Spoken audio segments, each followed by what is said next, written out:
They thought silence meant weakness. They mistook stillness for submission. But silence is where storms gather. It's in the quiet that people change, break, rebuild, and then become something else entirely. You see, not every broken soul stays shattered. Some put themselves back together with fire. Some don't scream when they're betrayed. They just watch and wait. Because there's a kind of person the world should never push too far. The one who doesn't beg. The one who doesn't explain. The one who disappears into their pain and comes back with a purpose. You thought you were breaking them, but you were forging them. Some become ghosts, others become fire, and when the wrong one rises, you'll wish you left them alone. They never talk too much, and somehow that bothers people, because in a world addicted to noise, silence feels like rebellion. But the quiet ones, oh, they see everything. They don't interrupt, they don't compete for attention. They listen, they observe, and they remember. You mock them for being soft. You confuse their calm for cowardice. But while others rush to speak, the quiet ones calculate. They read faces like books. They hear the words you didn't say. They feel the shift in energy when lies enter the room. And they take notes, not on paper, in their soul. Introverts aren't broken extroverts. They're just wired for depth, not drama. Carl Jung once said, "In each of us, there is another whom we do not know." The quiet ones know that version of themselves intimately. And every betrayal, every dismissal, every time they were talked over, it didn't break them. It built something darker. They don't shout when hurt. They turn pain into patterns.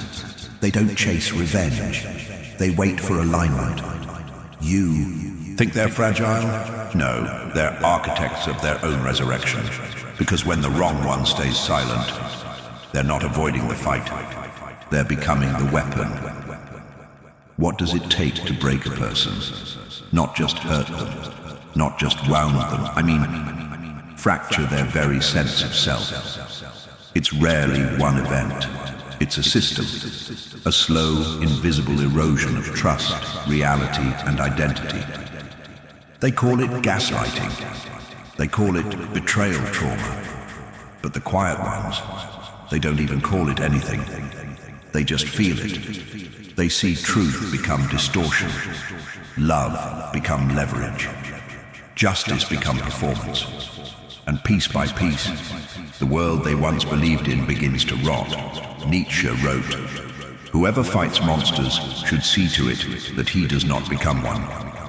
But what happens when monsters wear smiles? What happens when you scream and no one hears? When your silence is used against you? This is how the system breaks them, not loudly but with elegance.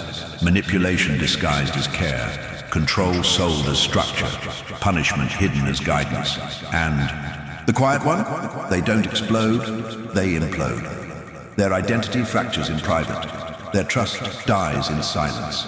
And still, they don't fight back. Because they're not shattered. They're molting, shedding the skin of who they used to be, becoming immune to illusion, becoming immune to you. When the wrong one breaks, they don't bleed. They bloom with fire. Rock bottom isn't the end, it's the birthplace of revolutions. Some people get crushed by pain, others become forged in it. There's a transformation that happens when you lose everything, especially the illusion of who you were. Viktor Frankl found meaning in a concentration camp. Malcolm X rewrote his mind in solitary confinement. And the phoenix, it doesn't die. It burns to begin again. This is not healing. This is evolution. You can't teach this kind of strength. You can't manufacture it in comfort. It's born where the light doesn't reach, where betrayal kissed your spine, where silence wrapped itself around your throat, and you didn't scream. You learned to breathe inside the fire. This is post-traumatic growth, where fear dies and purpose is born, where validation becomes irrelevant, where the opinions of others dissolve into noise. The wrong one doesn't come back to fit in. They come back to change the rules. Their pain didn't break them. It carved away everything false. Now they walk with something more powerful than ego. Purpose. And purpose is a dangerous thing. It doesn't flinch, it doesn't bow, it doesn't ask permission. It moves through fear like a knife through fabric, and when the wrong one finds it, the world learns what unstoppable really looks like. At first they laugh. Power always laughs at what it doesn't understand. They call them unstable, bitter, delusional. They silence them with labels, dismiss them with headlines. But some storms don't make noise until they arrive. And when the quiet one rises, it's never in protest, it's in precision. You see, power fears many things, but not armies, not even revolutions. What it fears is the lone individual who no longer wants anything from it. No validation, no approval, no seat at the table, because that person can't be controlled. Snowden was invisible until the world listened.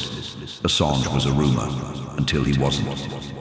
Power ignored them, mocked them, branded them mad. But the problem with underestimating the wrong one is that they don't need your permission to become the trigger. The same institutions that built their identity on control begin to unravel at the hands of one who's done being afraid, one who doesn't want revenge, just truth. And truth is louder than any weapon.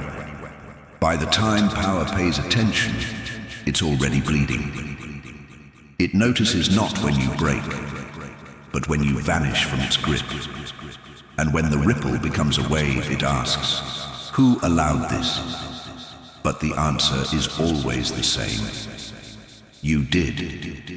You broke the wrong one. This isn't a comeback story, it's a warning, because once the wrong one awakens, they don't return as the same person you tried to break. They return as the storm you thought would never come. Pain becomes purpose, silence becomes strategy, isolation becomes immunity. And when you have nothing to prove, you can't be manipulated. When you want nothing, you can't be bought. When you've already died inside once, shame can't touch you. This is the moment they stop asking for change and start becoming it. They write truth so sharp, they slice through propaganda. They speak in frequencies that rattle illusions. They build things you can't control. They create movements, art, code, chaos, whatever shapes the system. You thought they were gone, but they were only loading. The wrong one doesn't come back to join the game. They come back to flip the board, because once you've seen the strings, you stop dancing. And once you burn, you stop fearing fire. This is what happens when you break the wrong one. You don't destroy them. You ignite them. Look around you. How many quiet ones do you see? The soft-spoken kid in the back of the class. The overworked soul who never complains. The friend who suddenly stopped talking. The co-worker who laughs less but watches more. How many are we breaking without even noticing? Indifference is the sharpest blade. Betrayal doesn't always scream. It whispers, then vanishes. And sometimes, the ones we break don't crumble. They just go silent. And in that silence, something dangerous begins to grow. A new way of seeing. A shedding of need. A rejection of illusion. How many future revolutionaries are being born in bedrooms right now? Not with weapons, but with awareness. Not with rage, but with resolve. We break people every day, with lies disguised as care, systems disguised as structure, and smiles that cost too much. But history has a pattern.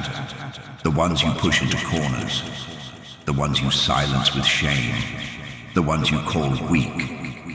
They don't stay there forever. Some of them are sculpting fire in their solitude. Some of them are crafting their voices in the shadows. Some of them are your reckoning in progress. So be careful who you break. You may just be sculpting the force that unmakes your world. You silenced them. You laughed. You dismissed their pain, their voice, their worth. You told them to calm down, to conform, to get over it. You looked away when they needed truth. You turned their silence into your playground. You thought they were weak. You thought if you ignored them long enough, they'd disappear. But silence isn't surrender. It's storage, and pain is currency. They collected every betrayal, every echo of doubt, every broken moment, like seeds in a storm. And now, they don't need your apology. They don't seek your approval. They walk with a purpose you can't name and a fire you can't put out. They don't speak to you anymore. They speak to the world, and the world is listening. So no, you didn't break them. You gave them a reason. You handed them the hammer, and they became the reckoning. Not out of revenge, out of rebirth, out of fire, out of everything. You tried to kill. This is what happens. When you break the wrong one is a haunting, cinematic deep dive into the psychology of the underestimated. It explores how silent, observant individuals often endure betrayal, manipulation, and systemic suppression until something breaks. But instead of collapsing, they evolve. Through history, psychology, and raw poetic reflection, the documentary reveals how pain transforms into purpose, silence becomes strategy, and the broken become the ones who rewrite the rules. It's not just a story of survival, it's a prophecy of reckoning. You didn't break them, you built your own consequence. Now watch what silence set on fire.